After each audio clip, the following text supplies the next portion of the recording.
Hola, buenos dias. Wonderful to have everyone here today. We are honored to host again Latin America to talk about how best to campaign, how best to govern. We at the Graduate School of Political Management, the first and foremost school of applied politics and strategic communications, feel very strongly that we want to even strengthen our ties throughout the Latin American region. We're very pleased with the success of our online Masters in Political Communication and Governance in the Spanish language, and encourage everybody to consider that. But we're also so very pleased today to have many honored guests to join us in our panel here today.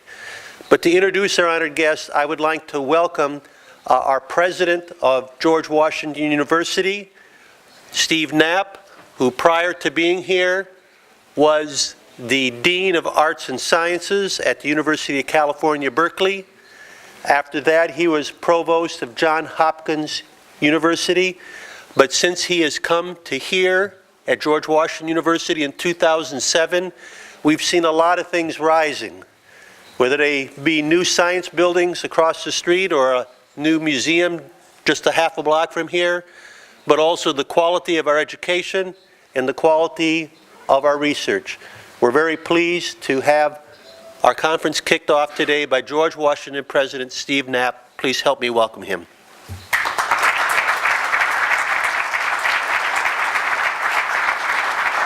Buenos dias, good morning. Welcome, ladies and gentlemen. Thank you very much, Mark, for that very kind introduction. I have to say that I'm delighted to be here for the opening of this seminar on the role of public opinion in shaping political campaigns and also political communication. I'm very pleased to welcome you to our university campus, which provides, I think, an ideal location and venue for discussions of important issues and processes that shape the nature both of politics in this country and around the world. And there's no better example of the intersection of politics and practice than our Graduate School of Political Management, which now offers certificate programs in 14 countries around the world in such nations as Spain, Italy, Mexico, Brazil, and the Dominican Republic. And just 2 years ago, GSPM launched its first Spanish online master's degree in political communication and governance and graduated its first cohort in that program this past May. That is part of a university-wide effort to expand our global presence and engage the world from this nation's capital. And to open the seminar, I now have the distinct honor of welcoming Dr. Leonel Fernandez, former president of the Dominican Republic, back to the George Washington University. In January 2009, I had the pleasure of visiting the Dominican Republic as a guest of our alumna, former university trustee, and prominent Dominican citizen, Maria Matilda Pastoriza de Bonetti. Traveling with our delegation on that occasion was the former United States ambassador to the Dominican Republic, also former chairman of the George Washington University Board of Trustees, the late Charles Manat. During my visit, I was deeply honored by the opportunity to meet President Fernandez in his office to discuss areas of potential collaboration between our university and institutions in the Dominican Republic. And so I was particularly delighted when he came to this very stage in July 2010 and gave a remarkably lucid and comprehensive lecture on the global economic crisis and its impact in Latin America. Our students and faculty were impressed, informed, and inspired by his eloquent and incisive presentation. But this was by no means the first time Dr. Fernandez had lectured on a university campus. Before his entry into politics, he was a distinguished academic. After graduating from high school in New York City, he returned to his native country to enroll in the Faculty of Law of the Universidad Autónoma Autónoma de Santo Domingo, where he received a doctoral degree and graduated at the top of his class. He subsequently became a professor at the university and taught multiple subjects. In 1973, while he was on the university faculty, he joined the Dominican Liberation Party and eventually rose to leadership positions in the party's central and political committees. Dr. Fernandez was elected to his country's highest office in 1996 and served 3 terms. During his presidency, he focused his efforts in the international arena on improving hemispheric relations and domestically on economic growth, investments in infrastructure, improvements in healthcare, and the expansion of human rights and civil liberties. It's fitting that as he concluded his last year as president, he received the 2012 Statesman of the Year Award from the Canadian Council of the Americas. Dr. Fernandez now serves as president of the Global Foundation for Democracy and Development, a Dominican think tank focused on creating policies aimed at strengthening the country's democracy and its civil society. Ladies and gentlemen, please join me in welcoming the former president of the Dominican Republic, Dr. Leonel Fernandez.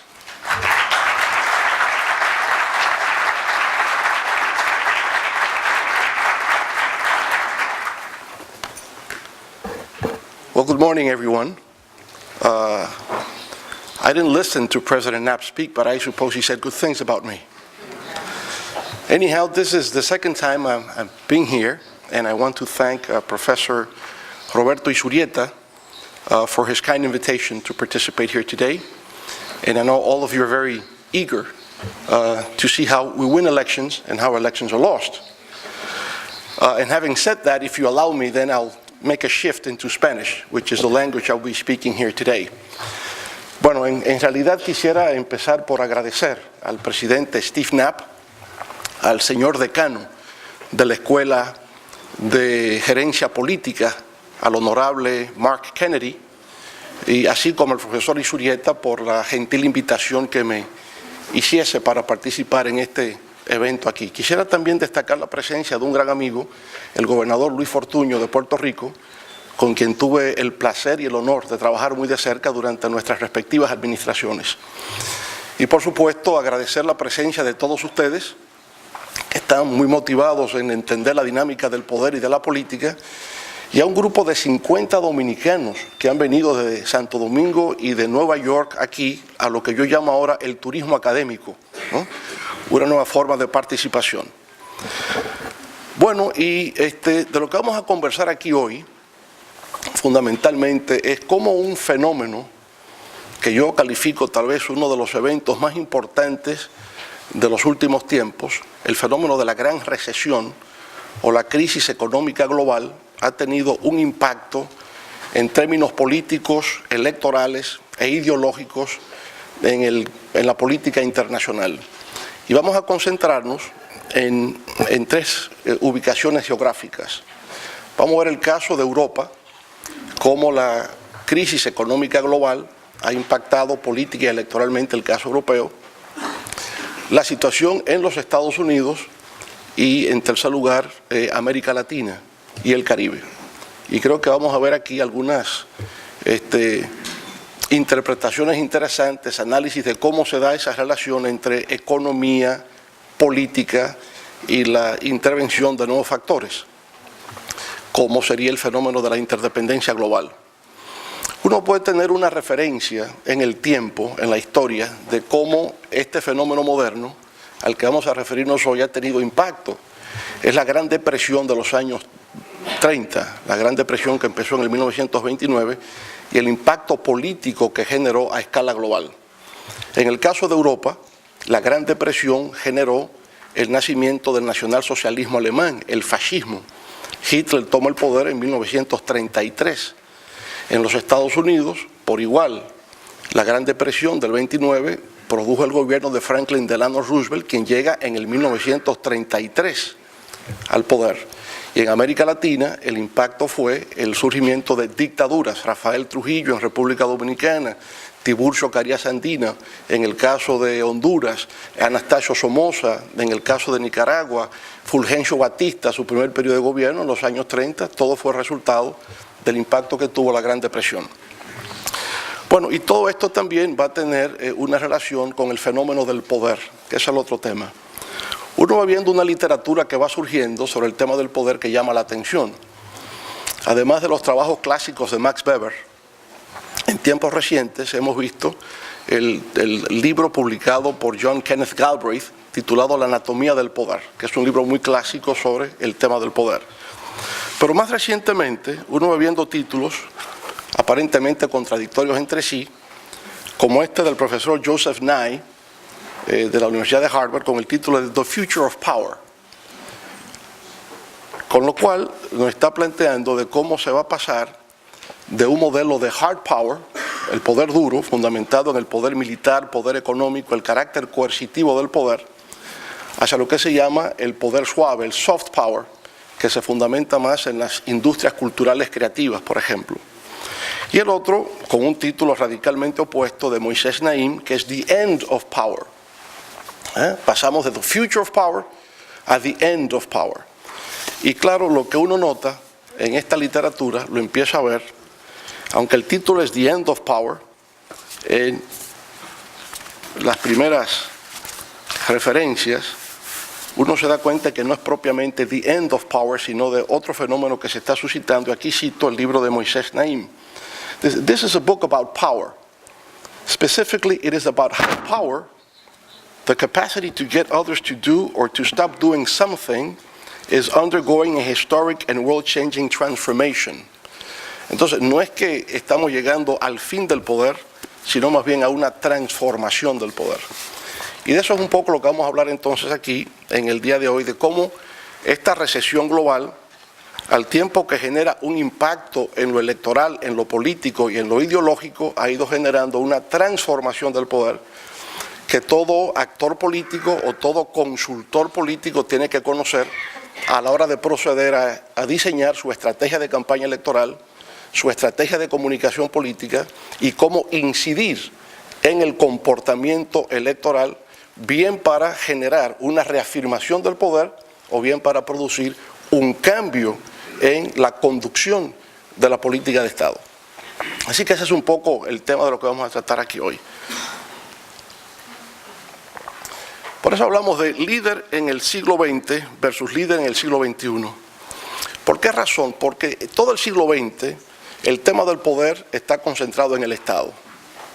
La lucha por el poder, en el fondo, es una lucha por la conquista del poder estatal. Pero lo que estamos viendo es cambios en la naturaleza del poder. O sea, hay una mutación en las formas del poder. El poder era poder concentrado en el Estado, hoy es un poder difuso con el surgimiento de nuevos actores. Nuevos actores que dificultan o facilitan el acceso al poder del Estado. Entre los nuevos actores, por ejemplo, podemos ver la sociedad civil, es un nuevo actor. Las ONGs participando, los single issue groups que participan con sus agendas específicas, ecologistas, feministas, sectores tradicionales pero con más poder, sindicatos de maestros, sindicatos de médicos, sindicatos de transportistas, el rol de los medios de comunicación, muy especialmente las nuevas tecnologías, que han permitido que de una relación vertical comunicacional que existía, de un sujeto emisor a un sujeto receptor que tenía un papel pasivo, con las nuevas tecnologías interactivas se revierte, porque ahora el sujeto receptor también se convierte en sujeto activo de la información. Y por tanto son nuevos elementos, nuevos actores que configuran el poder político. Lo otro tiene que ver con el fenómeno de la interdependencia global. Yo diría que en el periodo post-Guerra Fría hay 4 elementos a los cuales hay que prestar atención porque de alguna manera definen el mundo contemporáneo. El primero es el fenómeno de la globalización como tal en los años 90. Segundo es el terrorismo global a partir del ataque a las Torres Gemelas en el 2011. El tercero es la revolución tecnológica digital, sobre todo por la emergencia del Internet y las redes sociales. Y finalmente, de lo que vamos a hablar hoy, la crisis financiera global convertida en crisis económica global, la gran recesión. Y todo esto nos plantea el tema de la interdependencia global, lo cual quiere decir que la visión localista que teníamos antes, de que todo solamente depende del territorio en el que nos encontremos, hoy es una falacia, hoy es un mito. Hay una interrelación entre lo global y lo que ocurre en el plano local. Y el actor político y el consultor político tiene forzosamente también que prestar atención a esas variables, porque si, por ejemplo, hay una crisis en el Medio Oriente y eso provoca el cierre del estrecho de Hormuz, por donde circula el 75% del petróleo mundial, eso va a implicar un alza de precios de los combustibles en el país que lo importa. Y alza de precios de combustibles en una coyuntura electoral determina la suerte de unas elecciones. No estaba bajo su control, algo que ocurre en un lugar remoto, pero que termina teniendo un impacto en un proceso electoral. Bueno, y entonces al final lo que quiero plantear, aunque no con una visión determinista, pero sí plantear la relación que existe entre economía y política. Se ha dicho desde siempre que si la economía va bien, la política va bien, para el que está en el poder. Si la economía va mal, entonces la política también va mal. Esa relación estrecha entre economía y política determina resultados electorales. Bueno.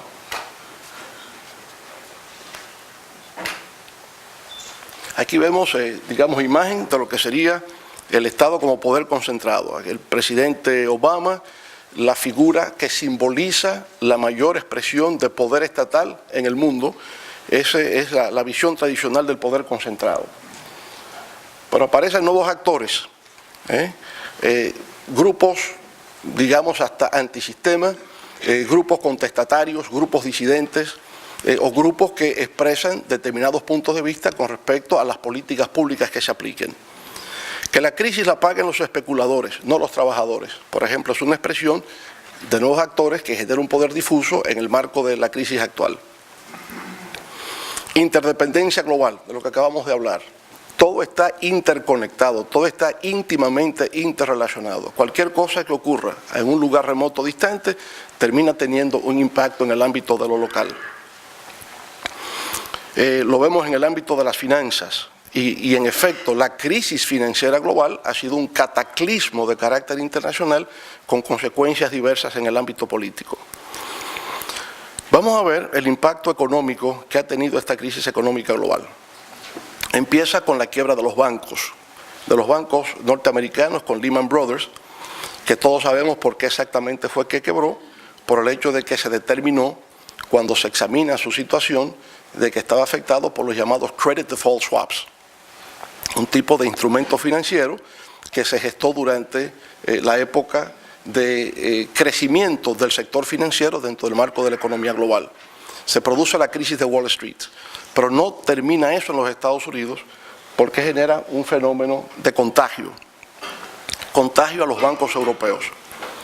Aunque el tema aquí no es discutir la causa de la crisis económica, es importante ver detalles de por qué se produjo el contagio a los bancos europeos de la crisis empezada en Wall Street.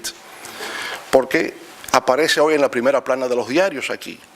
Un grupo de inversionistas quiere comprar a Fannie Mae y Freddie Mac, que son las instituciones gubernamentales que financiaron las hipotecas de alto riesgo.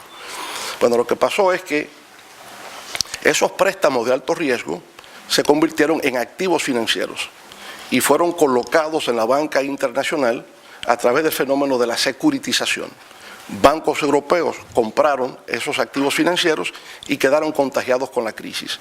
Entonces, el efecto contagio se da en Europa y, por tanto, el fenómeno de la crisis financiera dejó de ser un fenómeno norteamericano para convertirse también en un fenómeno europeo. Bancos como Barclays, Lloyds TSB, el Royal Bank of Scotland, HSBC, todos fueron afectados como consecuencia de la compra de activos financieros colocados en los mercados internacionales de capitales. Vamos a ver, y esto es lo que quiero que presten más atención de ahora en adelante, porque es donde vamos a derivar, ¿no?, el análisis que quiero compartir con ustedes. El impacto que va a generar la crisis económica global en términos de crecimiento, el crecimiento económico mundial.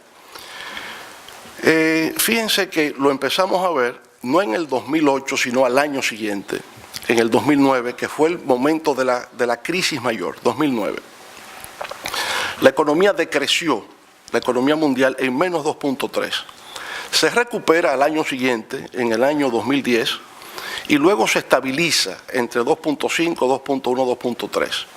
Esta es una constante que vamos a ver en cada uno de los países que vamos a examinar, tanto en Europa como en el caso de América Latina, y vamos a ver las implicaciones en el ámbito político que eso va a tener. Lo que vemos es que efectivamente la economía mundial se vio impactada en su crecimiento como resultado de esa crisis económica. El impacto económico en Estados Unidos. En Estados Unidos lo podemos ver. Ya en el 2008 hay una desaceleración, la economía crece 0.3, pero en el 2009 es menos 3.1%. Se nota la gravedad de la crisis, recupera hacia el 2010 con 2.4 y luego ha estado oscilando entre 1.8 a 1.6, 2.2. La economía norteamericana no ha vuelto a crecer al ritmo previo a la crisis. Y vamos a ver una diferencia entre el caso de Estados Unidos y el caso de Europa. Estados Unidos, aunque crece débilmente, frágilmente por lo menos crece. Vamos a ver que en Europa la tasa de crecimiento es cero. La razón es que en Estados Unidos se ha aplicado una política orientada al crecimiento y al empleo, en base al estímulo al gasto público. Gasto público que no se ha dado por la vía fiscal, en el caso norteamericano, sino por la vía monetaria. El FED, que es el Banco Central de los Estados Unidos, ha autorizado la colocación de bonos equivalente a 85.000 millones de dólares cada mes, y es esa inyección de recursos lo que ha permitido que la economía norteamericana no se haya desplomado completamente. Le llaman políticas post-keynesianas. En el caso de Europa es lo contrario, se ha aplicado políticas de austeridad, de recortes al gasto, y por tanto la economía no ha crecido. El impacto económico en la eurozona. Bueno, lo ven aquí. En el año 2009 decrece a menos 3.7. En el 2010, menos 0.3. En el 11, positivo, pero 0.4. Menos 1.5, menos 1.3. O sea, la eurozona está sumergida en una profunda recesión. Y la causa, como digo, está en que su opción de política económica ha consistido en priorizar el pago de la deuda soberana, ha restringido el gasto y como consecuencia de eso hay una situación de recesión económica que se va a traducir también en efectos sociales y políticos. El caso de Grecia, que es el caso más dramático, Grecia desde el año 2008 y con proyección a este año 2013 ha estado decreciendo por debajo de cero, menos 3.1, menos 4.9, menos 7.1, menos 6.8, menos 4.2. Grecia es un caso dramático de desplome de una economía. El caso de Portugal, menos 2.9, creció positivo en el 2010 y luego negativo todo lo que sigue con proyección hasta el 2013. El caso de Italia, por igual, solamente crece positivo 2010, en el 11 es 0, 0.4 y vuelve a decrecer 2012 y proyección al 2013. Y en el 2009 un desplome absoluto de menos 5.5%. El caso de Francia, 2009 menos 3.1, positivo 2010-2011 y luego el 2012 0 y en el 2013 creciendo a 0.2.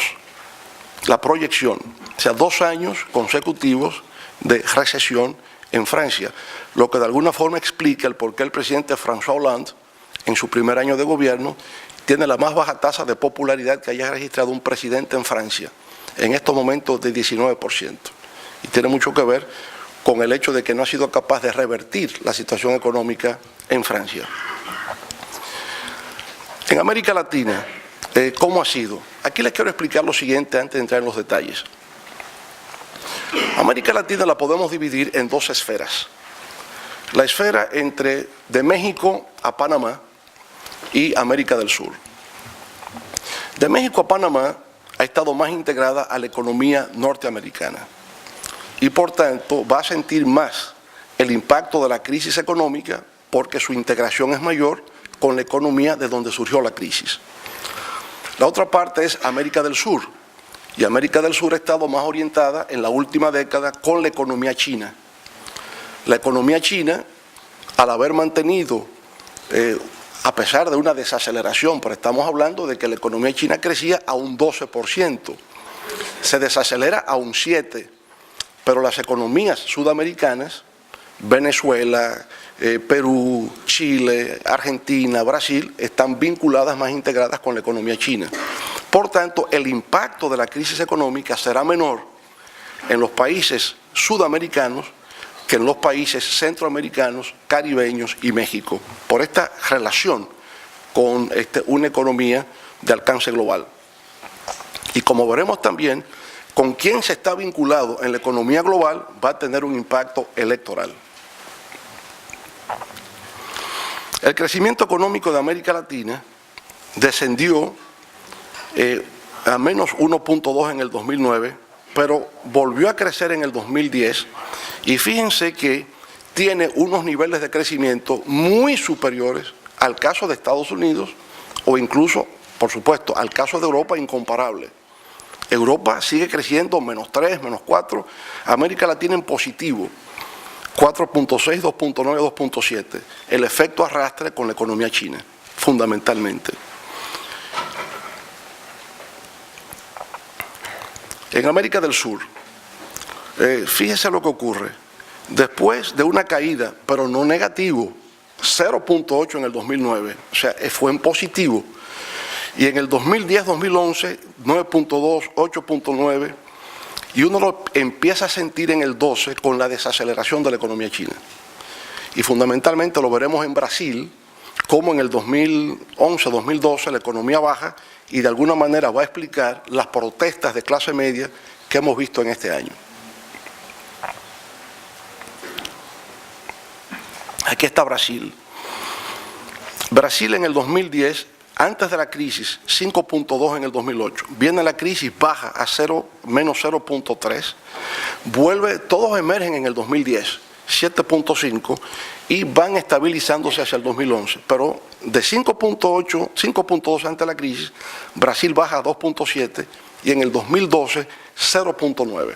Es lo que atemoriza a la recién surgida clase media que teme la pauperización y se lanza a las calles a decir no inviertan más en estadios olímpicos, no inviertan más en celebrar actividades deportivas, necesitamos más hospitales, necesitamos más escuelas, mejorar el transporte. Esa es la reacción social a la caída del crecimiento que se produjo en Brasil. El caso de Chile.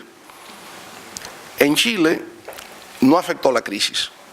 Y va a ser un caso interesante desde el punto de vista electoral, porque ¿por qué la concertación pierde las elecciones si en Chile no se produjo ningún impacto económico negativo? Entonces hay que ver las particularidades de cada caso para poder entender el comportamiento electoral. Vamos a ver el caso de Chile luego del punto de vista político. En Colombia, por igual, o sea, un crecimiento formidable.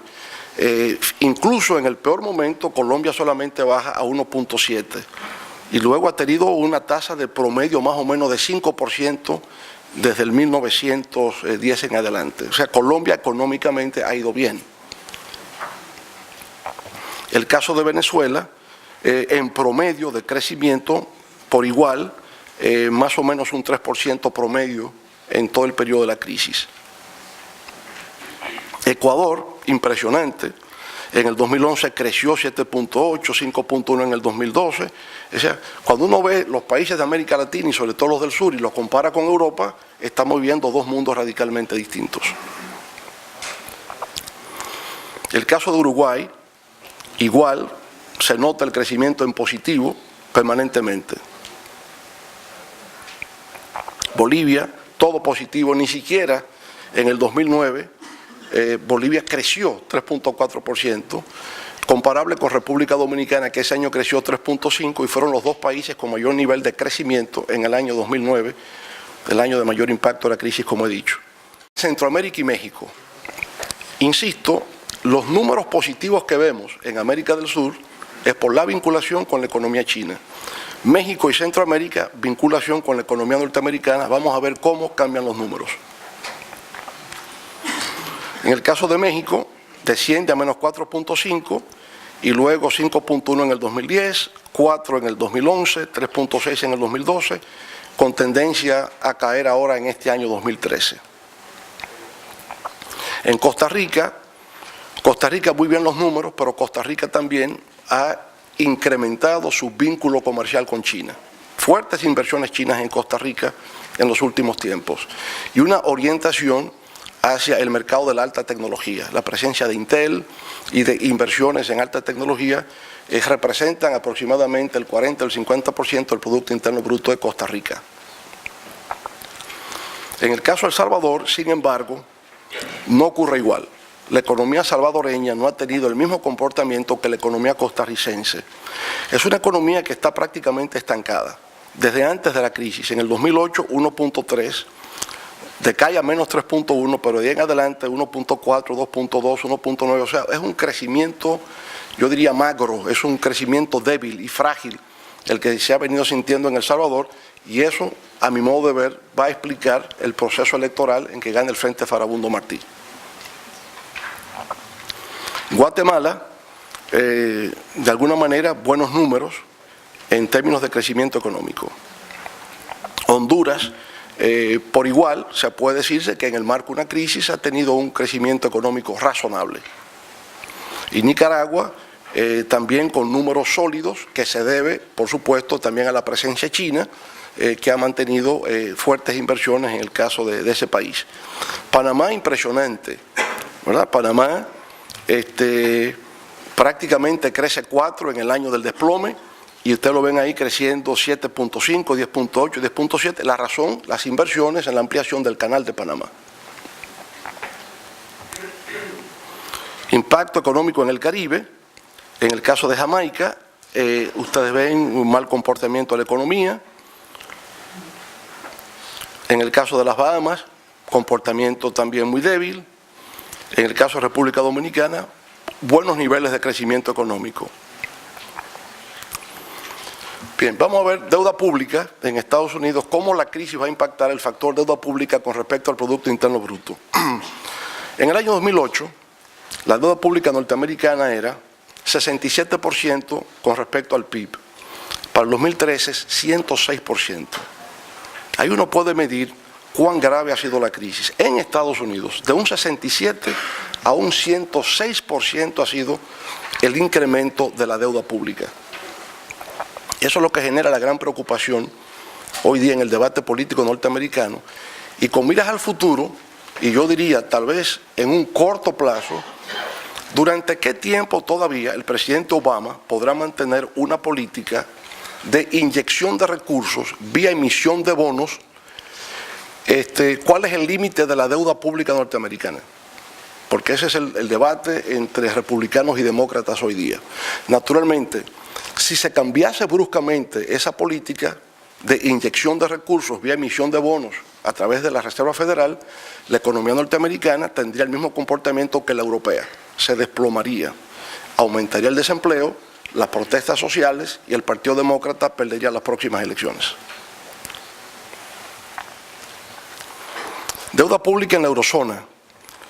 España, de un 40% del PIB a un 93% del PIB, más que duplica su deuda pública en cuestión de 4 o 5 años. Grecia, de 112 a 175%. Italia, de 105 a 132. Portugal, de 71 a 123. Francia, de 68 a 93.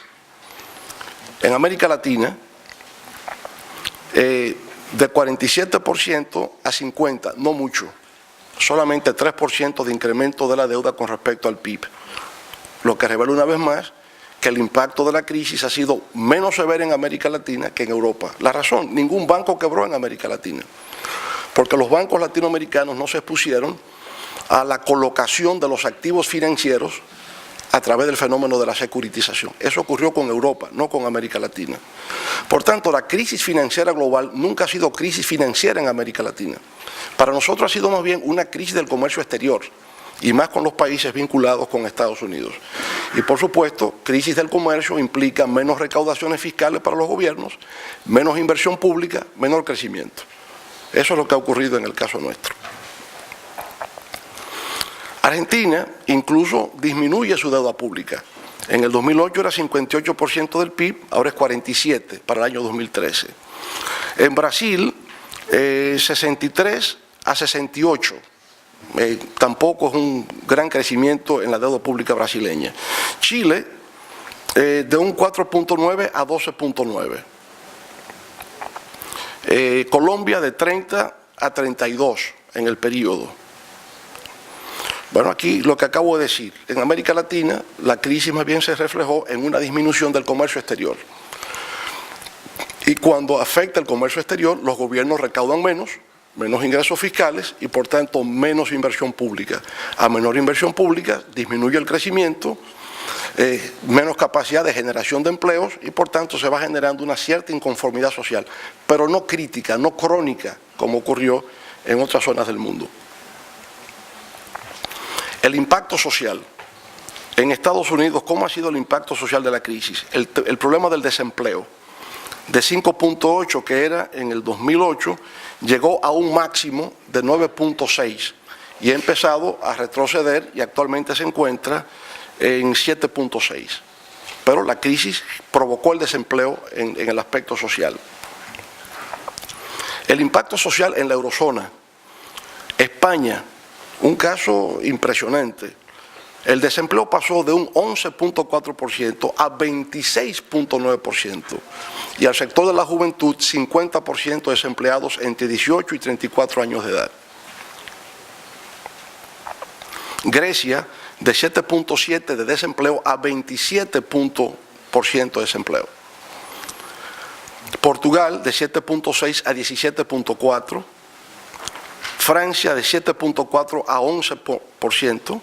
Italia, de 6.8% a 12.5%. Y en América del Sur, entonces ustedes se dan cuenta que no habrá mucha variación.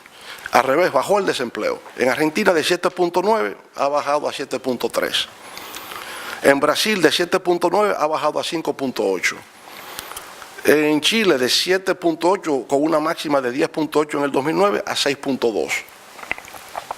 Colombia, una máxima de 12%, actualmente 10.3%. En Uruguay, de 7.6% a 6.7%. En Venezuela, de 7.4% subió ahora a 9.2%. En Ecuador, el desempleo también de una máxima de 8.5% bajó a 5.5%. En Bolivia, de una máxima de 6.8% bajado a 6.4%. Entonces vamos a ver la otra zona de la región, México y Centroamérica. En México el desempleo de 5.5 a 4.8. Costa Rica, más o menos igual, de 7.8 a 6.5. El Salvador, de una máxima de 8.1 este año a 5.7. Guatemala, máxima de 4 a 2.7 en el 2012. Honduras, por igual, baja desempleo de su máxima de 5 a 4.4. Y Nicaragua, de 8.2 máximo a 6.2 en el 2013. Panamá, de una máxima de 6.9 en el 2009, disminuye a 4.2 en el 2013. En el Caribe, Jamaica aumenta desempleo de 10.6 a 15.4. Bahamas aumenta desempleo, una máxima de 15.9, ha ido bajando a 9.5 este año. República Dominicana, una máxima de 14.9, disminuyendo a 12.5. Eso es el Caribe. Aumento de niveles de pobreza, obviamente.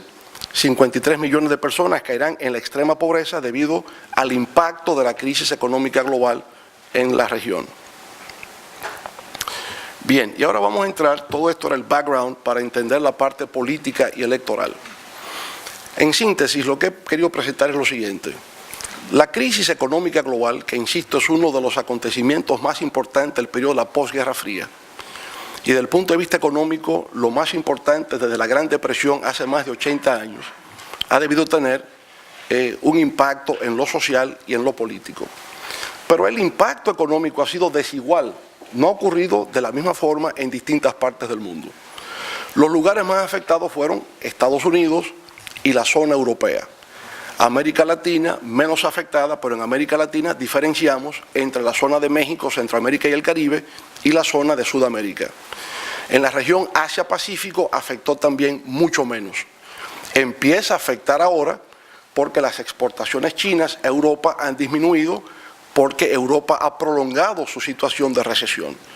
Al disminuir las exportaciones chinas, ya empieza a tener ahora un impacto en América del Sur que no habíamos visto durante los 4 años previos. ¿Cuál va a ser la consecuencia política electoral de esta crisis? También será desigual. En el caso de Europa, de 21 elecciones que se han celebrado desde el 2009 a la actualidad, en los últimos 5 años, los últimos 4 años, 21 elecciones, 20 gobiernos, 20 partidos que estaban en el poder la han perdido. Solamente un partido en el poder ha ganado las elecciones en Europa desde el 2009 a la actualidad, que es Angela Merkel en Alemania. Después todos han perdido, como lo vamos a ver.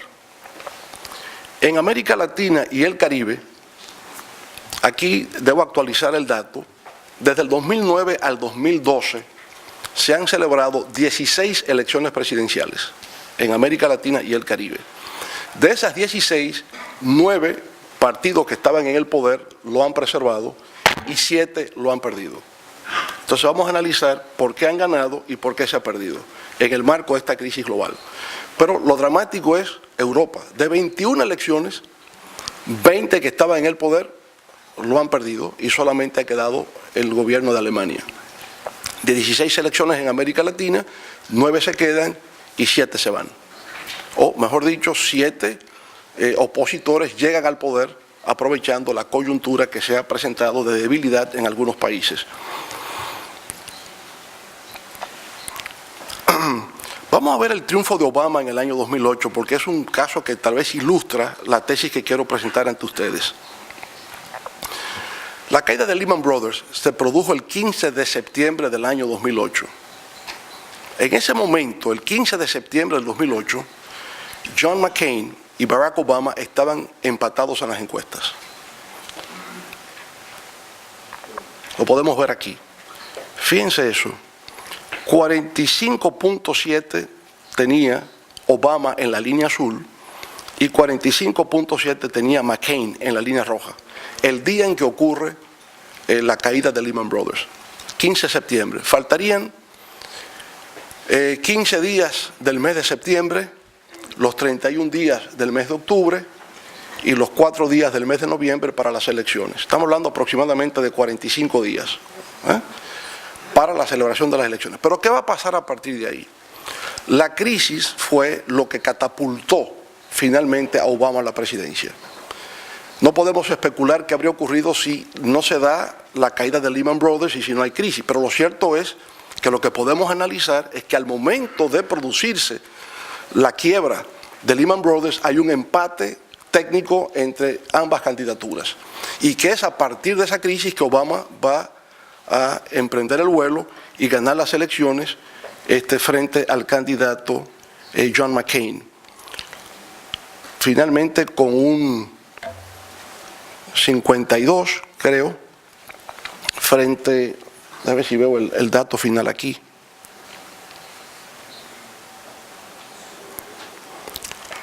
Obama se consolida en las encuestas por encima del 50%, termina con un 52% del voto popular y gana las elecciones frente a McCain, que creo que termina aproximadamente con un 44% de los votos.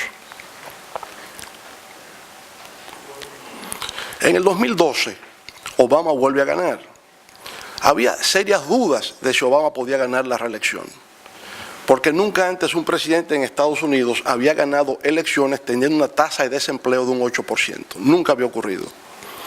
¿Por qué finalmente Obama puede ganar? Por el hecho de que por lo menos mantuvo el crecimiento económico frágil, débil, insisto, pero un crecimiento en un contexto de crisis global. Y en el momento de las elecciones con una tendencia hacia la baja del índice de desempleo.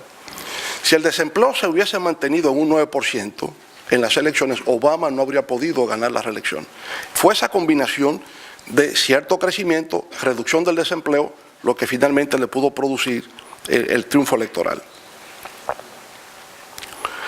Bien, entonces aquí está la reconfiguración de ese mapa electoral en Europa al que he hecho referencia.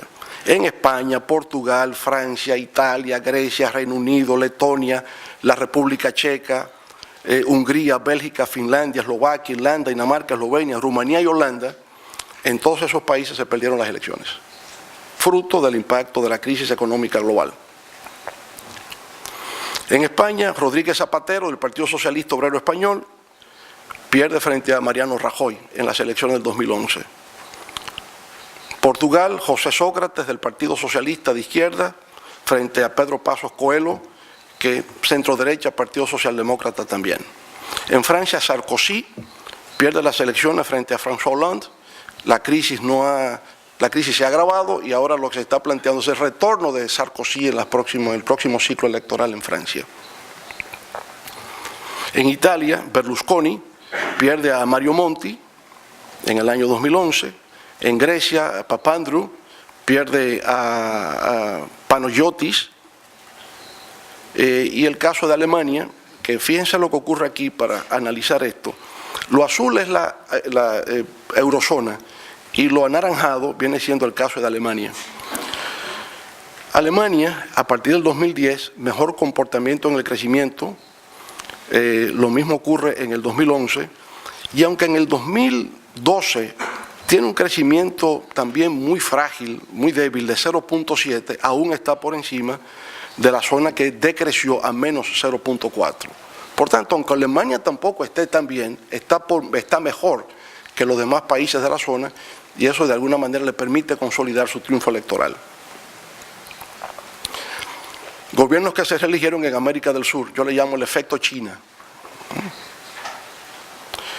Cristina Fernández de Kirchner se reelige, vimos los datos económicos robustos, crecimiento económico sostenido, disminución del desempleo, pero obviamente es un comercio de exportación orientado hacia el mercado asiático. En la medida en que ese mercado asiático ha estado desacelerándose, ya se siente al interior de la política argentina, que no resultó airoso en las últimas elecciones legislativas recientemente efectuadas. Se reelige Cristina Fernández de Kirchner. En el caso de Bolivia, Evo Morales, buenos resultados económicos, crecimiento económico, disminución del desempleo, se reelige Evo Morales en Bolivia. Brasil, gobierno espectacular de Lula, se queda el Partido de los Trabajadores a través de la presidencia de Dilma Rousseff.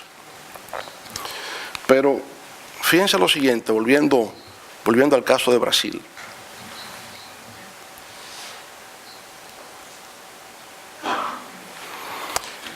Con la caída del crecimiento económico en el 2012, las protestas sociales que se han suscitado, ya hay dudas de si Dilma Rousseff pueda ganar las próximas elecciones. Algo que parecía tan seguro y tan cierto, de repente empieza a dudarse de si puede ganar. Esa vinculación entre la economía y la política lo va decidiendo.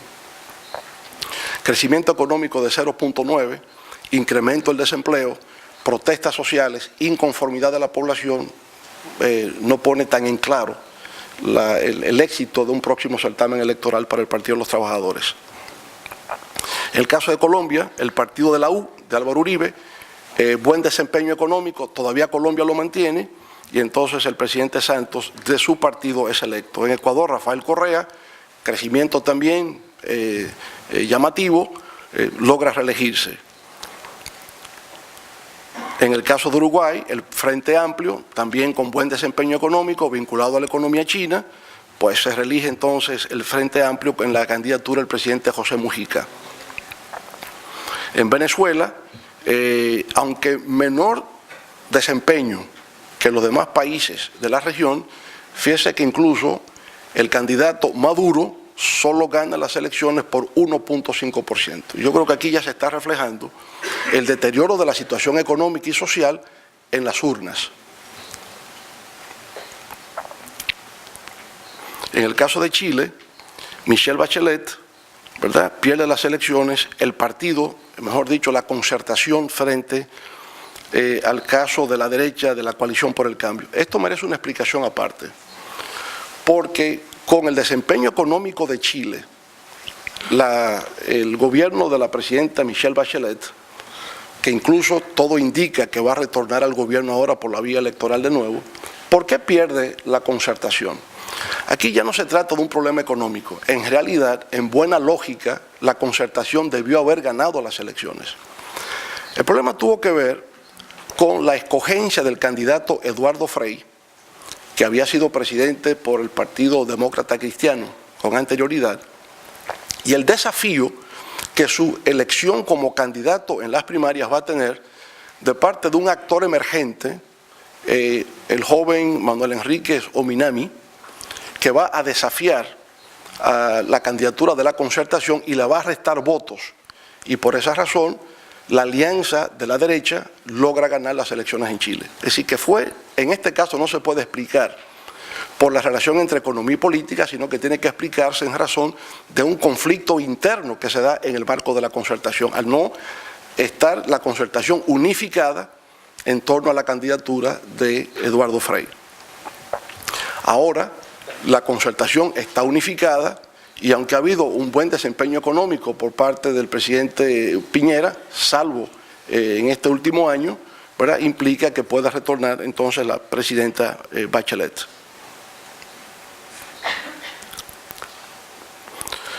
En el mapa electoral de México y Centroamérica, el presidente Álvaro Colón se pierde las elecciones frente a Otto Pérez Molina. Aquí también hay un caso muy particular, porque es el hecho de que su esposa no pudo presentarse como candidata y entonces el núcleo gubernamental fue debilitado a ese proceso electoral y ganó Otto Pérez Molina. En mejores circunstancias, dado que el desempeño económico en Guatemala era de alguna forma óptimo, el gobierno en Guatemala, con una mejor maquinaria política electoral, pudo haber tenido mejor desempeño. Aquí no se puede aplicar automáticamente la tesis de una situación de economía en baja afectó electoralmente porque no estaba tan mal la situación en Guatemala. También el tema no siempre es la economía, si va creciendo y hay una situación de creación de empleos más o menos estable, el issue puede ser otro. En el caso de Guatemala pesa mucho el tema de seguridad ciudadana, el tema de la violencia criminal, el tema de las bandas. En Guatemala y en otros países de Centroamérica, el tema de tráfico de drogas, las maras, violencia juvenil, crimen organizado transnacional, juegan un papel en la inclinación del comportamiento electoral. El caso de El Salvador, se pierde por vez primera el Grupo Arena, 20 años en el poder, al igual que Concertación en Chile, 20 años en el poder. Algunos pueden plantear que es el desgaste de la coalición, después de 20 años tiene que haber una cierta erosión del poder. Pero en el caso de El Salvador sí podría enarbolarse la tesis de una combinación de factores: bajo desempeño económico, inseguridad ciudadana y la búsqueda de un candidato no ortodoxo. No era del Frente Farabundo Martí de Liberación Nacional, era alguien que venía más bien de los medios de comunicación y produjo este cambio electoral en el año 2009 en El Salvador. El caso de Panamá es otro caso también donde el partido de gobierno, el PRD, por el desempeño económico debió haber ganado las elecciones. ¿Qué pasó en Panamá? Igual. Fraccionamiento interno del partido, el PRD, en sus primarias, escoge a Balbina Herrera, pero no logra contar con todo el apoyo de la dirección del partido y se pierden las elecciones. Si hubiese ido unido el PRD en aquel momento, con el nivel de desempeño económico y de estabilidad y de confianza en el inversor, pues sin duda alguna que el partido de gobierno debió haber ganado. Con lo cual estoy diciendo lo siguiente: si bien en general la tesis es de que si hay una crisis económica, disminuye el crecimiento, se aumenta el desempleo, insatisfacción social, le da oportunidad al opositor de ganar y crea el riesgo al incumbente para quedarse, esto no siempre ocurre en forma automática. Hay que tomar en consideración otras variables o indicadores. Hay casos donde debe ganarse por lógica, por sentido común, porque los vientos van en esa dirección, pero si no se toman las decisiones políticas adecuadas, ahí viene la otra parte: si no hay un diseño de campaña correcto, si no hay una empatía emocional entre el candidato y población votante, pues aunque estas variables e indicadores te favorecen, no logra tener el punch electoral que se requiere para poder ganar las elecciones.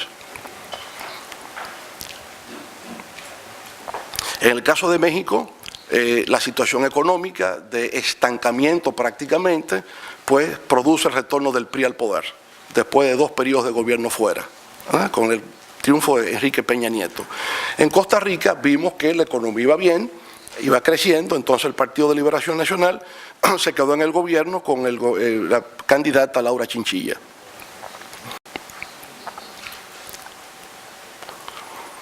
En el Caribe,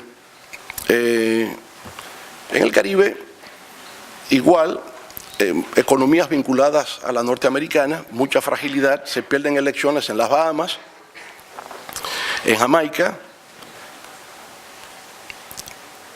en República Dominicana se logran ganar las elecciones, el partido en el poder sigue, igual por el desempeño económico, estabilidad social, estas cosas van influyendo para que se produzca el triunfo.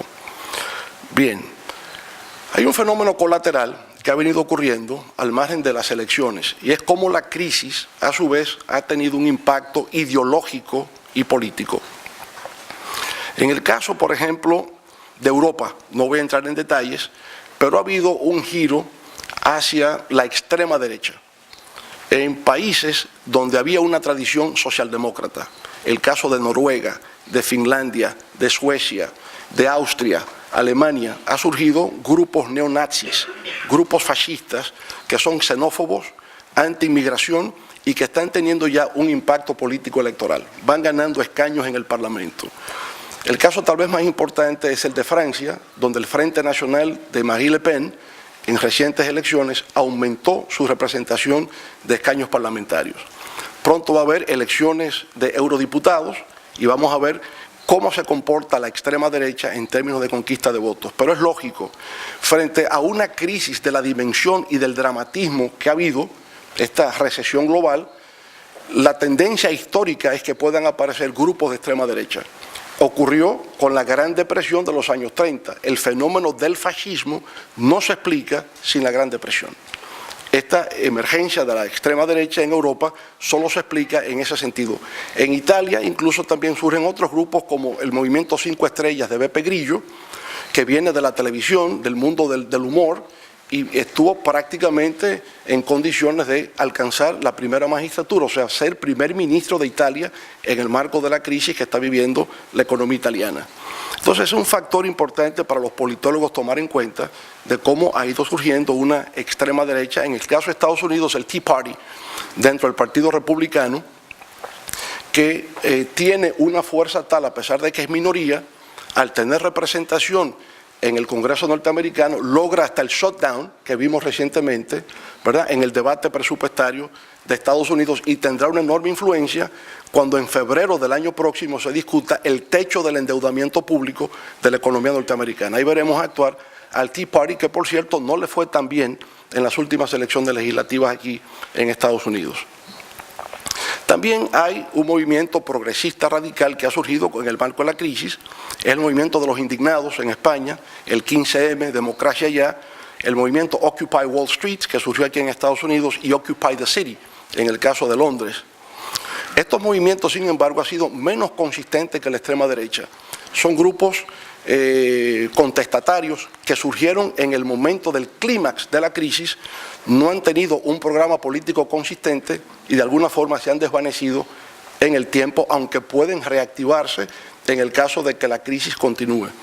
El caso de 15M, Indignados en España, Occupy Wall Street en Estados Unidos, Occupy the City, y eso obviamente que tuvo el efecto de cuestionar el papel del sector financiero como generador de la crisis. Conclusiones, ¿qué es lo que he querido plantear aquí en el día de hoy? Primero, que ha habido una mutación en la naturaleza del fenómeno del poder. El poder ya hoy día no es solo el poder del Estado, hay nuevos actores que ejercen poder y que influyen en cómo se puede gobernar desde el Estado. Que el poder no solo tiene un carácter territorial local, sino que hoy día hay que tomar en cuenta la dimensión global y cómo impacta en lo local, que es el fenómeno de la interdependencia global. que unas elecciones tienen lugar en medio de un contexto económico global y un contexto económico local. Hay que saber vincular eso. El nuevo líder del siglo XXI es el que es capaz de conjugar esa diversidad de factores o de variables que intervienen en la actividad política o en el desarrollo del comportamiento electoral. Y que una situación de crisis económica de carácter mundial, indudablemente que va a tener impacto en aquel país que ha sido influido por el resultado de esa crisis económica. El fenómeno más importante de los últimos tiempos es la crisis económica global, que algunos llaman recesión global, que como ha influido de manera diferente en distintas regiones del mundo, pues también tendrá un comportamiento electoral diferente. Pero no cabe dudas de que hay una vinculación estrecha entre economía, política, comportamiento electoral e ideología, y creo que son factores a tomar en cuenta por cualquier persona interesado en participar como consultor político o ser un actor en la escena política moderna. Muchas gracias.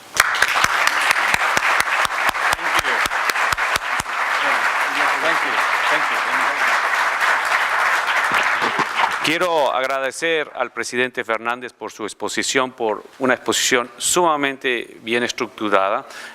Ha resaltado uno de los puntos que vamos a hablar mucho durante estos 2 días, la relación de la economía con la política y con las elecciones.